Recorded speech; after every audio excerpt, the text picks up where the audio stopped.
j'ai découvert l'analogue Aurore, le plus violent jamais créé. Those people took me to hell. And once you've been in hell, you never come back. Explorant un récit morbide et malsain, cette web-série est devenue sur internet l'une des plus controversées et détestées des fans d'épouvante à cause de ses épisodes choquants qui en ont traumatisé plus d'un. Aujourd'hui, tenez-vous prêts car nous allons plonger dans les méandres de la folie et faire face à l'une des œuvres les plus dérangeantes de YouTube.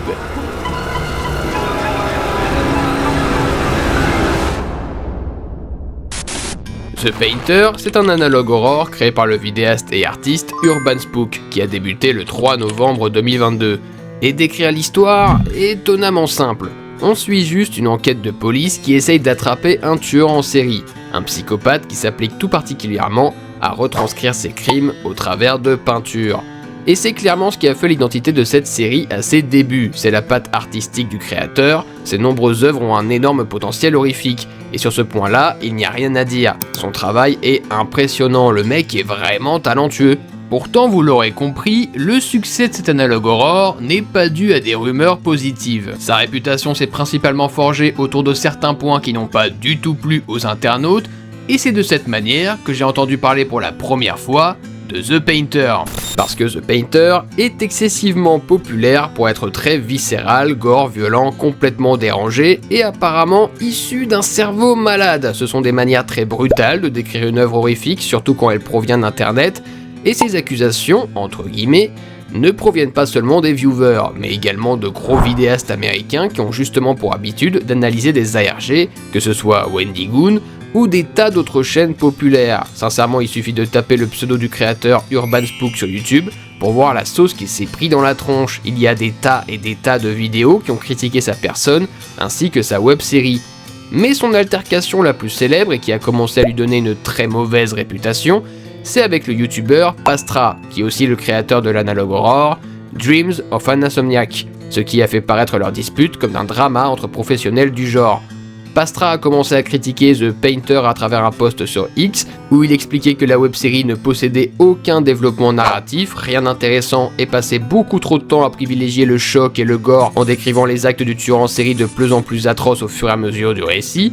Ce à quoi Urban Spook a ensuite répondu de manière très agressive, notamment en insultant Pastra de pussy, de cunt ou encore en dénigrant la communauté Fury, ce qui a déclenché une vague de haine à son encontre. Et attention, non pas que les dramas m'attirent, même en général ça me répugne plus qu'autre chose, je trouve que les spectateurs d'internet se mêlent un peu trop de dramas qui ne les concernent pas, mais cette fois-ci, la raison de ce drama tout particulièrement m'a vachement intrigué. Bon alors attention, que le créateur Urban Spook puisse être comporté comme un connard sur certains réseaux sociaux, c'est pas ça qui m'a attiré. Non, ce qui m'a attiré, c'est plus la réputation du coup autour de son analogue Aurore, The Painter. Est-ce vraiment aussi traumatisant, violent et glauque que ce qu'on a prétendu? Au point qu'on qualifie son créateur de taré, c'est quand même pas rien. Si c'était vraiment aussi horrible, YouTube aurait striké son contenu. Ça veut dire que la violence n'est pas aussi graphique que ce qu'on pourrait croire, et qu'elle est tout autre.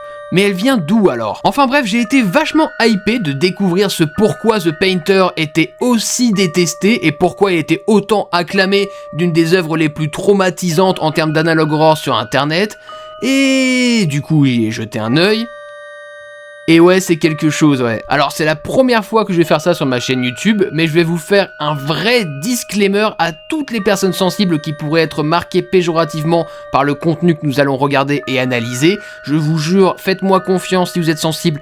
Arrêtez la vidéo là, genre tout de suite. Mais si malgré mes avertissements vous vous sentez quand même capable de visionner cette horreur, cette œuvre horrifique, mine de rien, alors installez-vous confortablement, attrapez votre pot de popcorn et préparez-vous, car nous allons plonger tout droit en enfer avec l'analogue Aurore, The Painter.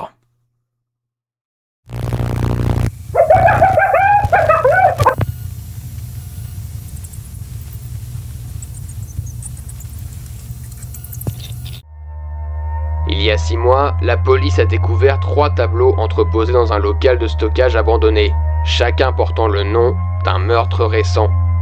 La première victime était Carla Gray, trouvée avec 36 coups de couteau dans le visage et toutes ses dents ont été retirées. Au dos du premier tableau était écrit le titre « Les dents de Carla ». Voici le tableau. La seconde victime est Jackie Graham, retrouvée noyée avec 27 coups de couteau au niveau du périnée. Elle était vivante durant le poignardement. Son tableau s'appelle « Jackie flottante ». Voici le tableau. La dernière victime était James Miller, retrouvé le visage arraché et les poignets tailladés. L'autopsie a déterminé que James était en vie pendant plusieurs jours sans son visage. Le troisième tableau est nommé « Le visage secret de James ». Voici le tableau. 2 mois plus tard, plusieurs tableaux furent découverts. Toutefois, les titres de ces œuvres ne semblaient être liés à aucune affaire connue à l'époque. Une dernière peinture, intitulée Self-Portrait, a été retrouvée il y a 2 jours. Voici le tableau.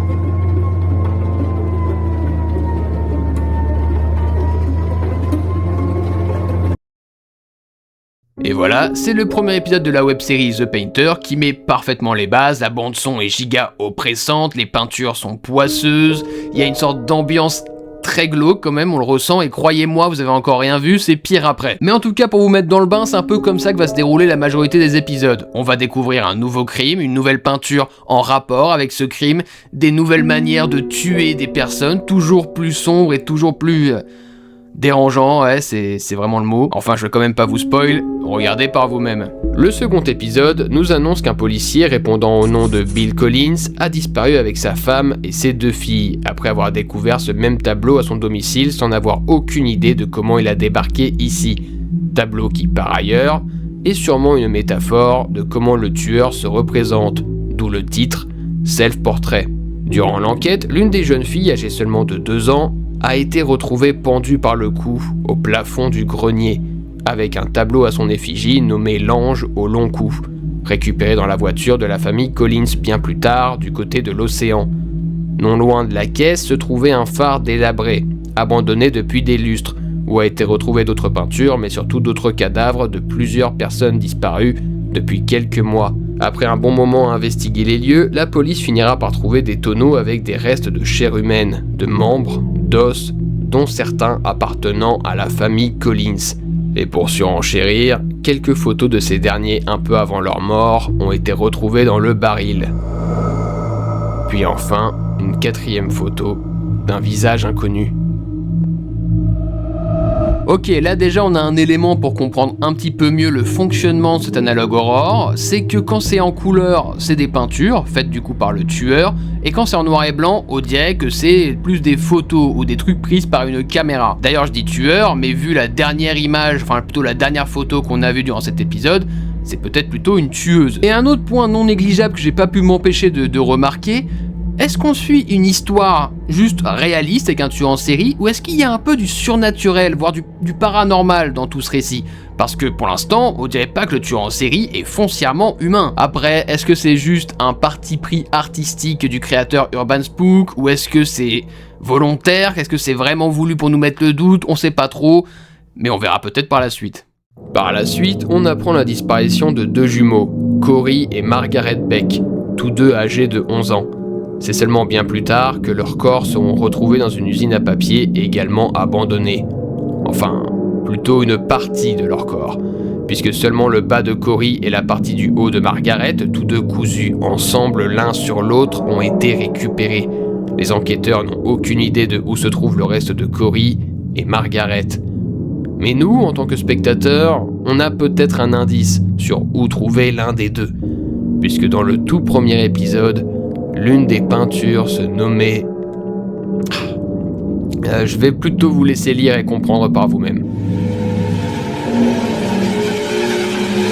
Cependant, une semaine avant leur disparition, quelques indices nous permettent d'en apprendre plus, car quelques amis de Cory l'avaient défié d'aller passer 1 heure à l'intérieur de la cabane proche de Tiger Lake. Ce dernier a pénétré à l'intérieur avec sa caméra digitale pendant que ses camarades l'attendaient à l'extérieur, puis à peine quelques minutes plus tard, Cory est sorti en courant sans sa caméra, le bras gauche gravement blessé, en hurlant qu'il aurait vu un visage.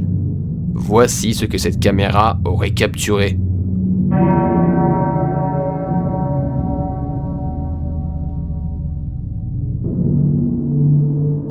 préfère le répéter, faire un rappel, j'espère vraiment que le disclaimer a été assez clair, parce que même moi qui suis un grand fan d'épouvante et d'horreur, je peux vous dire que dès que ça touche au VIOL, ça me met vachement mal. Mais bon, si là ça vous a déjà potentiellement mis mal durant les premiers épisodes, accrochez-vous, c'est encore plus sombre après. Un détective privé nommé Sean Kane a grandement aidé la progression de l'enquête de police en reconnectant énormément de victimes à certains tableaux. Malheureusement, celui-ci a disparu également, et le dernier corps qu'il a trouvé avant cela était celui de Tom Harris, un pauvre homme qui a été étouffé sous une énorme couche de cire. Comment le ou la tueuse a fait pour emmener tout ça à un appartement se situant à plusieurs étages vers le haut, c'est une très bonne question. Et peut-être, je dis bien peut-être, que la solution à ce mystère réside dans la disparition du détective, car à son appartement, en dehors de son pauvre chien retrouvé encore en vie avec les pattes brisées, des traces de sang ont été laissées un peu partout dans son domicile, dont une trace qui semble former le chiffre 2. Pourquoi 2 ? Est-ce une adresse ? Est-ce une date ? Ou bien alors, est-ce qu'il n'y aurait pas par hasard 2 tueurs ? De plus, une caméra que Sean avait positionnée de manière préventive en cas de problème comme celui-ci a capturé de nouveau le visage d'un potentiel coupable. Fort heureusement, l'enquête va continuer de plus ou moins progresser, notamment lorsqu'un véritable témoin oculaire va pouvoir apporter des informations primordiales aux enquêteurs. Enfin, je dis témoin, mais le mot survivante serait plus adéquat. Car il y a 3 jours, Tina Rosenberg ainsi que sa petite sœur Flora et son mec Jack Stryker, partis pour un road trip pour fêter son 20e anniversaire, ont malheureusement vu leur voyage tourner au cauchemar. La voiture de Jack a été retrouvée dans la forêt en piteux état, une peinture intitulée Le visage de Flora ainsi qu'une peinture de Jack ont été positionnées à l'intérieur, puis soudainement, des hurlements lointains ont attiré l'attention des policiers, qui ont fini par tomber sur la pauvre Tina, attachée à un arbre, toujours en vie, sans bras ni pieds, non loin d'ailleurs du véritable cadavre de sa petite sœur Flora. Tina a prétendu que le tueur n'était pas loin, mais personne n'a été aperçu. Voici le témoignage précis de la victime. Je me souviens m'être réveillé dans la voiture. Jack n'était plus là et je pouvais entendre quelqu'un s'approcher. Puis la chose suivante dont je me souviens, c'est d'avoir été attaché à cet arbre. On m'avait injecté quelque chose. Je pouvais entendre ma sœur hurler. Elle criait pour notre mère. Oh, Flora. Je ne sais plus. J'ai entendu des chuchotements. Et son visage. Oh mon Dieu. Son visage. Un autoportrait fait par la police nous montre ensuite la description de Tina. En termes de chronologie, on est déjà à la moitié de la web-série, parce qu'on est déjà à l'épisode 5 et il ne reste donc que 5 épisodes, sauf que ces 5 épisodes qui sont beaucoup plus longs, beaucoup plus gore, trash, et où on prie pour qu'il y ait enfin un dénouement positif. Si seulement. Dans ce nouvel épisode, c'est l'officier de police Ian Ford et sa femme May qui ont été portés disparus. Il n'aura pas fallu longtemps pour que les recherches mènent la police à la grange de l'officier, de laquelle s'émanait une odeur désagréable. Et effectivement, à l'intérieur, nos enquêteurs ont été témoins d'un spectacle horrifiant. Sa femme, May, avait été attachée à une poutre. Ses mains ont apparemment été sectionnées et elle aurait péri d'une hémorragie interne. Mais ce n'est pas tout ce qu'on pouvait trouver dans cette grange. Il y avait aussi un cheval mort d'overdose, la tête décapitée de la petite fille de l'officier, plusieurs visages découpés d'anciennes victimes à l'intérieur d'un placard, des cadavres de porc où a été retrouvé d'ailleurs le corps ficelé de l'officier Ian Ford, et enfin, comme toujours, des peintures pour illustrer ces horreurs. Pour conclure, une vieille cassette a été retrouvée et restaurée. Voici l'enregistrement.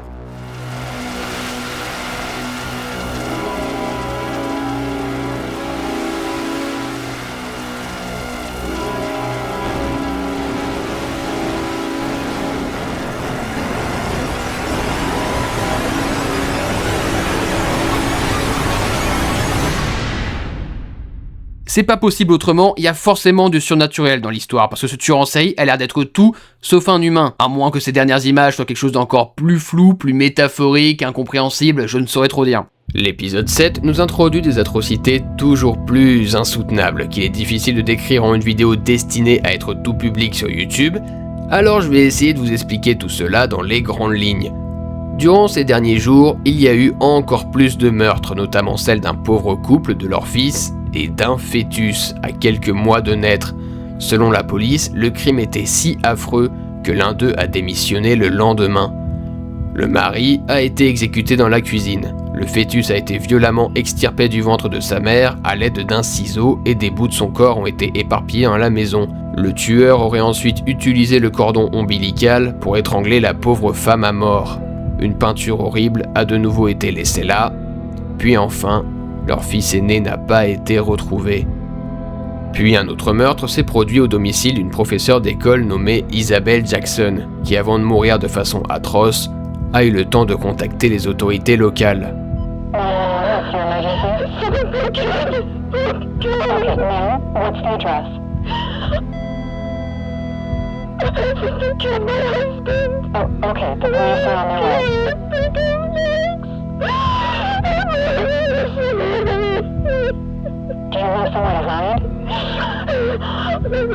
I locked myself in the bathroom. Okay, good. Are you able... Do you know they're there?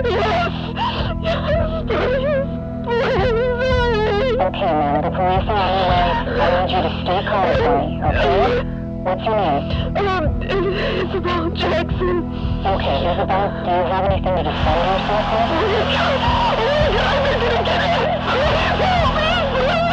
What? Isabel, do you have anything to defend yourself with?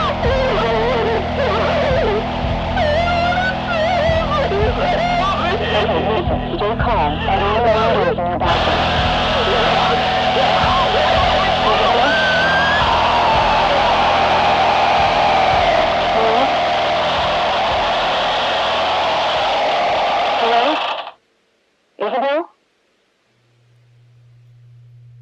D'après les traces laissées sur la scène de crime, aux côtés de son mari décapité et du cadavre de Isabelle, les enquêteurs ont pu confirmer la théorie la plus probable. Il n'y a pas qu'un seul tueur. Bon, à présent, après avoir analysé tous ces épisodes, il va encore se passer quelque chose qui ne s'était jamais passé pour le moment sur ma chaîne YouTube. C'est que je ne vais pas pouvoir vous parler de l'épisode 8 de The Painter, pas parce que je le veux pas, mais parce que l'épisode a été soumise à une limite d'âge. YouTube l'a mise interdite aux moins de 18 ans parce qu'il est beaucoup trop violent et qu'il ne correspond pas au règlement d'internet. Alors forcément, du haut de mes 25 ans, j'ai pu la regarder. Et oui, c'est de loin le pire épisode de la saison. Donc forcément, pour le bien-être de ma vidéo et qu'elle ne se fasse pas striker à son tour, je ne vais pas vous mettre des extraits de cet épisode. Par contre, je peux essayer de vous expliquer brièvement ce qui s'y passe. Globalement, pour commencer, l'épisode nous évoque le fait qu'il y a encore plus de meurtres et que ça devient ingérable pour les autorités locales. Et ensuite, il découvre des nouvelles scènes de crimes, dont certaines qui dépassent les limites de la tolérance. Par exemple, avec une victime retrouvée gisant dans son lit, morte forcément, sans la peau du visage, parce que celle-ci aurait été retirée à l'aide de papier de verre. Ah, c'est gore, hein, c'est putain de gore. Ou encore avec un autre cadavre retrouvé avec 487 coups de couteau partout sur le corps. Et quand je dis partout, c'est partout. Et qui plus est, dans certaines des plaies provoquées par le couteau, aurait été retrouvé du liquide séminal. Donc, si vous ne l'avez pas compris, c'est du liquide provenant d'un acte de VIOL. Je vous l'avais dit, c'est quelque chose cet épisode, mais préparez-vous, car on passe du coup aux 2 derniers épisodes de la web-série qui vont enfin nous mener à un dénouement inattendu. Un jour, la police a fini par recevoir un signalement anonyme venant apparemment d'un simple citoyen qui aurait remarqué des intrus vivant à l'intérieur d'une usine de textile et de peinture désaffectée. Un agent a alors décidé d'aller y jeter un œil, et ce qu'il a vu là-bas était tout comme le titre que porte l'épisode, un véritable enfer.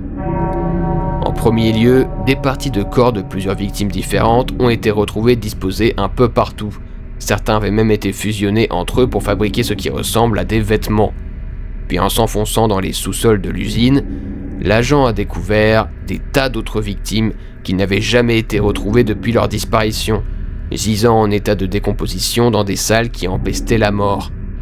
L'agent a ensuite trouvé quelques photos extrêmement perturbantes mettant en scène la principale coupable de ces meurtres.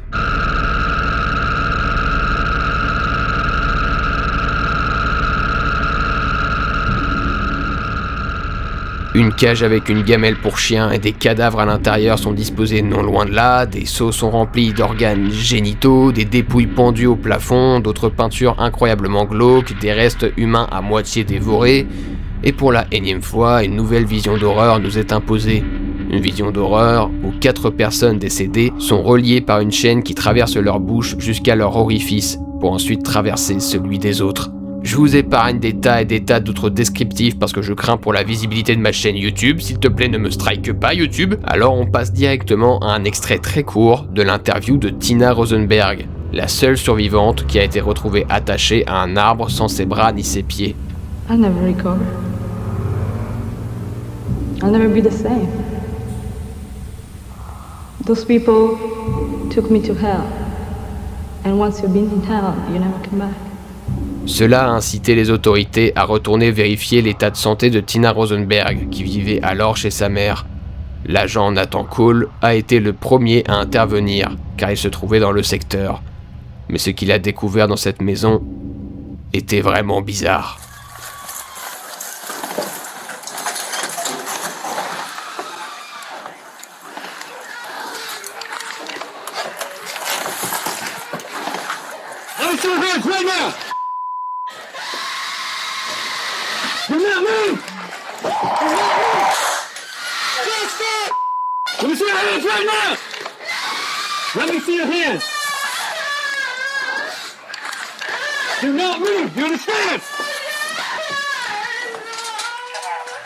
Si ce n'était pas clair, la découverte de l'usine a tellement inquiété les autorités locales qu'elles ont préféré envoyer un agent chez Tina Rosenberg pour s'assurer qu'elle va bien, étant la seule survivante de cette tueur en série. Et comme un coup du destin, l'agent est arrivé pile poil le même jour où ces psychopathes avaient choisi de finir le travail en tuant Tina une bonne fois pour toutes. Il a abattu celui qui s'était montré agressif et a enfin, après tout ce temps, réussi à arrêter la coupable principale. Quant à Tina, elle a malheureusement été retrouvée sans ses yeux ni ses oreilles, mais tout de même consciente. L'autopsie du meurtrier abattu a révélé que son identité était celle du fameux Bill Collins, le policier qui était porté disparu depuis l'un des premiers épisodes où seule sa famille avait été retrouvée morte dans d'affreuses circonstances. En ce qui concerne la tueuse en série recherchée à présent depuis des lustres pour plus d'une centaine de meurtres présumés, elle se nomme Mona Lenius et attend désormais son procès. Durant l'ultime épisode nommé sobrement The Painter, Mona se montre même très heureuse à l'idée d'aider la police à retrouver tous les corps de ses victimes, sans aucune résistance. Mais le plus étonnant, c'est lorsque cette dernière a conduit les équipes de recherche jusqu'à un étrange temple perdu au bout d'un tunnel, où des vestiges semblant venus d'une autre époque laissent sous-entendre un lore bien plus complexe que ce qu'on aurait pu imaginer. Enfin, l'épisode laisse place à l'interrogatoire de Mona Lenius. So, Mona, will you tell us why you did the things that you did? Well, wouldn't you like to know? Wouldn't that be a happy ending? A reason for it all? Tell them I did it for fun. Don't tell them the truth. Don't tell them they made me do it.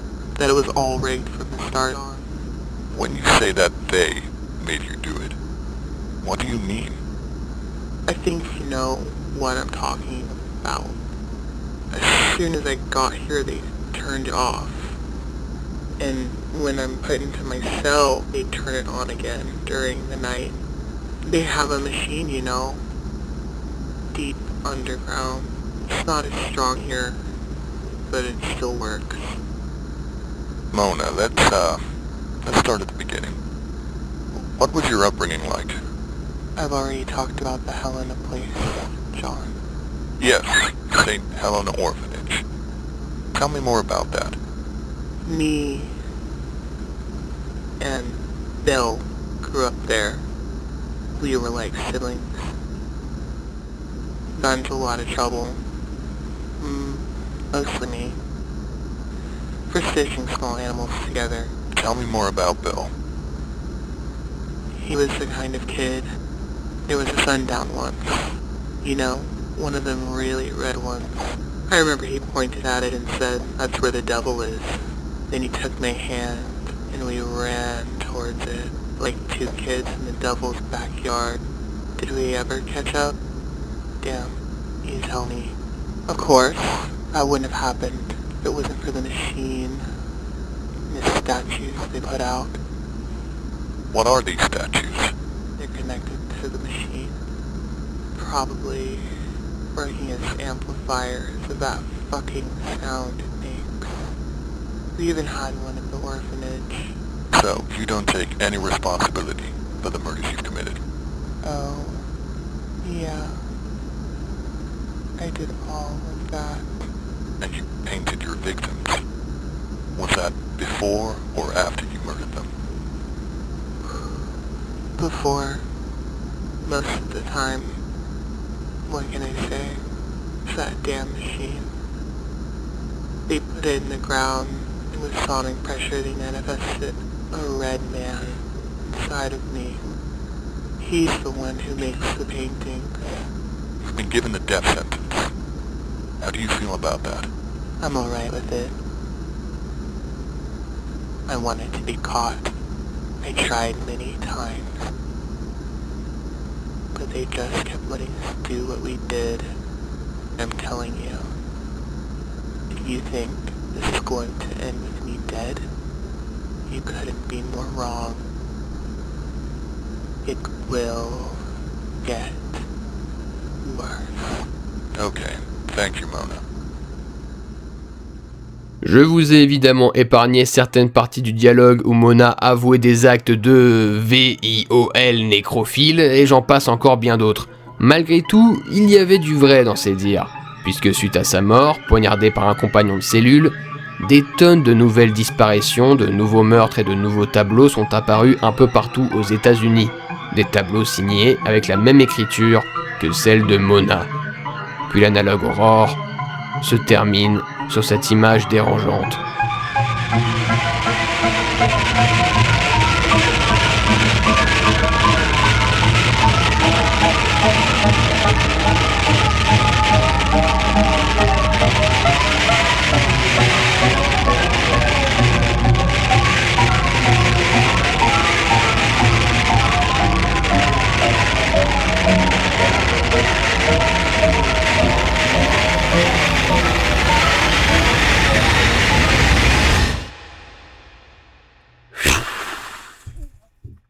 Voilà. C'est là-dessus que se termine l'analogue Aurore, The Painter. Est-ce que Mona a dit la vérité? Est-ce qu'il y a vraiment une entité qui posséderait des gens pour commettre des crimes atroces et ensuite les peindre sur des tableaux? Ce qui du coup concorderait techniquement avec la théorie du paranormal. Ou bien qui sait, peut-être qu'il n'y a jamais eu que deux meurtriers, qu'ils ont toujours été plusieurs, que c'est une association de criminels, enfin bref. On n'en sait rien et on ne le saura sûrement jamais. Et bon, ouais, qu'est-ce que vous voulez que je vous dise? Je vais pas mytho, cet analogue Aurore m'a vraiment retourné. Il y va pas du tout avec le dos de la cuillère en ce qui concerne les descriptions de crimes atroces, donc ça te provoque des traumatismes, des moments choquants comme pas possible. En réalité, moi ça allait parce qu'il y a un côté où j'ai maintenant l'habitude, mais ouais, je crois pas avoir déjà vu un analogue Aurore aussi viscéral dans son contenu. Et du coup, qu'est-ce que j'ai à en dire? C'est assez mitigé et assez complexe. Parce qu'à partir de maintenant, pour la conclusion de cette vidéo et du coup le développement sur notre analyse, on va plus passer sur une critique du genre dans sa globalité plutôt que sur la web-série en elle-même. Parce que j'ai vraiment beaucoup de choses à dire sur la manière d'aborder le gore dans le genre en général. Donc premièrement, on va débuter en se posant la question: est-ce que les critiques envers Urban Spook et du coup l'analogue Aurore The Painter sont justifiées? Eh ben... oui et non. Je m'explique. Si on doit tout de même énumérer les qualités de l'œuvre, il faut évidemment parler des peintures en elles-mêmes, qui sont simplement magnifiques, qui nous font retranscrire toutes les émotions possibles, que peuvent nous faire ressentir l'horreur et l'épouvante, et qui bien sûr laissent notre esprit imaginer ce à quoi devait vraiment ressembler la véritable scène de crime. Sincèrement, j'exagère pas, il y a certaines de ces œuvres tellement puissantes visuellement qu'elles m'ont marqué et n'ont plus quitté mon esprit après mon visionnage. Donc sur ce point-là, on peut rien dire, chapeau l'artiste. Puis sans même parler du côté esthétique de l'analogue horror, le concept est très intéressant. Suivre une enquête de police sur un tueur en série qui a des mécaniques bien précises, c'est super à exploiter parce que les analogues horror partent souvent très loin dans le surnaturel et le paranormal. Alors rester sur un délire plus terre à terre, voire un peu thriller psychologique, ça a énormément de potentiel, comme beaucoup de films d'horreur adaptés de faits réels qui mettent en scène des psychopathes qui ont véritablement existé. Voilà, ça c'est les vraies qualités de The Painter. À présent, on va passer au point non pas péjoratif, mais un peu plus mitigé. La critique péjorative qui ressort le plus, c'est l'abondance de gore, de violence et de descriptifs malsains aux dépens d'un meilleur développement au récit du lore. Alors effectivement, The Painter c'est très viscéral, on aura pu le constater à nos dépens durant cette vidéo, et sur cette thématique, je vais prendre une position plus ou moins neutre. Ce que je veux dire par là, c'est que l'exploitation du gore, c'est techniquement un genre comme un autre dans le milieu de l'épouvante. Prenons pour exemple Body Horror qui est super populaire et que je trouve génial, mais ce qui fait la différence entre une bonne œuvre horrifique gore et une mauvaise œuvre horrifique gore, c'est presque tout le reste en fait. Prenons pour exemple la saga Hellraiser, dont je suis un grand fan. Les 2 premiers films sont, je trouve, super, pourtant le gore et la violence vont excessivement loin. Mais ce qui est important à retenir, c'est que les films ne proposent pas que ça. Il y a tout un univers assez fascinant, des antagonistes marquants dont certains qui ont le droit des développements plutôt touchants, une esthétique vraiment cool, un storytelling plutôt accrocheur. Bref, les 2 premiers films ont beaucoup plus de choses à proposer que juste du gore quoi. En revanche maintenant, si on prend le contre-exemple, par exemple certains films de la saga Saw qui à part quelques pièges de plus en plus gore n'a presque rien d'autre à proposer d'intéressant, alors oui les 2 ou 3 premiers de la saga sont cool, mais d'autres se reposent seulement sur des pièges affreux, toujours plus créatifs aux dépens d'un scénario bien ficelé ou d'une histoire plus intéressante, et des exemples comme cela il y en a des tas. Par exemple, je vais vous parler d'un long métrage horrifique qui m'a totalement traumatisé. Et pourtant, je suis quelqu'un d'assez tolérant face à l'horreur. J'ai vu des films plus horribles les uns que les autres, et aujourd'hui, à force d'y être habitué, ça ne m'atteint plus. Pourtant, ce film dont je vais vous parler a été pour moi un véritable enfer, et une preuve que son réalisateur est un immense malade mental. Oui, je pèse mes mots, faut vraiment avoir un grain pour avoir créé ce cauchemar, et encore plus pour y avoir participé.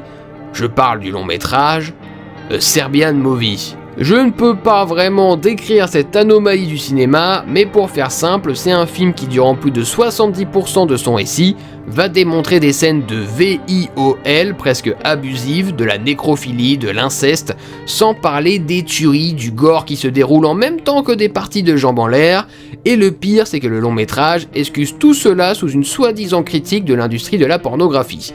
Il n'y a rien à prendre de ce film, il est juste horrible, que du trash, que du choc, pas de vrai scénario, et c'est typiquement le bon exemple pour démontrer l'utilisation du gore à mauvais escient. Et encore, là c'est qu'un exemple, si je suis honnête, j'ai vu bien pire dans ma vie, parce qu'il y avait une période de ma vie où j'étais très con et où je voulais absolument découvrir la face immergée de l'iceberg la plus profonde, parce que je voulais me prouver des trucs en mode ouais je suis capable de voir les pires films de la Terre, et aujourd'hui je peux vous dire que je regrette profondément d'avoir fait ces choix idiots, de regarder ces merdes que j'aurais préféré ne jamais laisser rentrer dans ma tête et dans ma mémoire. Alors enfin, après ce long détour, on en revient sur The Painter, qui techniquement penche plus du côté du gore abusif que du côté du gore intéressant. Parce que oui, les 2 premiers épisodes sont pas mal, car ils introduisent l'univers, puis les 2 derniers épisodes sont vraiment top parce qu'on assiste à une conclusion plutôt cool.